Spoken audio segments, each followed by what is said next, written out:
Today's case is about a man accused of driving while intoxicated, but as you're about to see, something doesn't quite add up. The officer claims he responded to a loud music complaint, not a traffic violation or reckless driving. Yet somehow, this escalates into a full-blown DWI charge. Was this a legitimate stop, or a case of profiling gone too far? The defendant, Mr. Velasquez, allegedly showed signs of intoxication, slurred speech, unsteady balance, and a strong smell of alcohol. But listen carefully. Nowhere does the officer say he actually saw the man driving.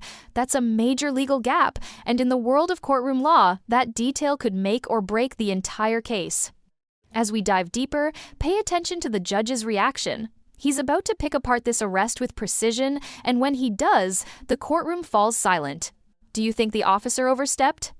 Let us know in the comments before the verdict drops. Mr. Velasquez, you were charged with driving while intoxicated.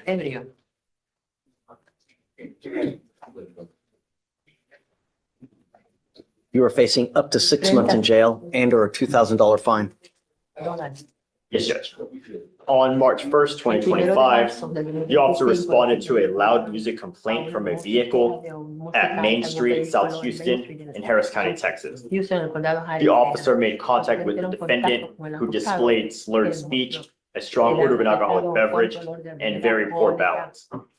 Standard field sobriety tests were administered, HGN 6 out of 6, walk and turn 5 out of 8, one leg stand 3 out of 4. The defendant consented to breath with results of .142 and .139. Is he listening to music while being Hispanic? Really? So that was the basis of the stop, was the loud music complaint, and that's when they approached the vehicle. You never even said that he was driving. And that's all there is, Your Honor. Was he driving? He was in the vehicle, but we don't have, and Your Honor, we understand, yes, there's nothing in the DMs. We don't have that information, Judge, so we understand if you find a PC. Mr. Velasquez, I'm going to find that there's no probable cause to go forward with your case. You know, you need to be very careful, especially if you're not in this country with permission. There are a lot of people here when they go to jail and they don't have permission to be in this country. Immigration sweeps it on a daily basis, every 4 to 6 hours, you know? And if they find you in custody and you're not here with permission, they'll put a detainer on you and you'll be stuck in there for who knows how long. I don't know what your status is, but be very careful how you act. You understand? All right, please take a seat for me, sir. The judge just made a bold ruling, no probable cause. That means the officer's evidence wasn't strong enough to even justify the arrest. In simple terms, this case collapses before it ever reaches trial. But notice how the judge didn't stop there. He gave a serious warning to Mr.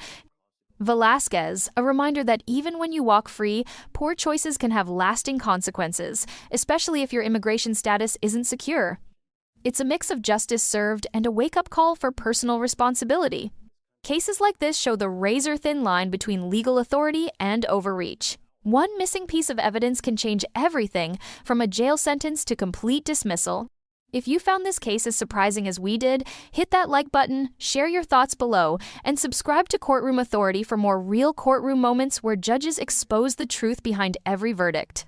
Because in this courtroom, justice always speaks loudest.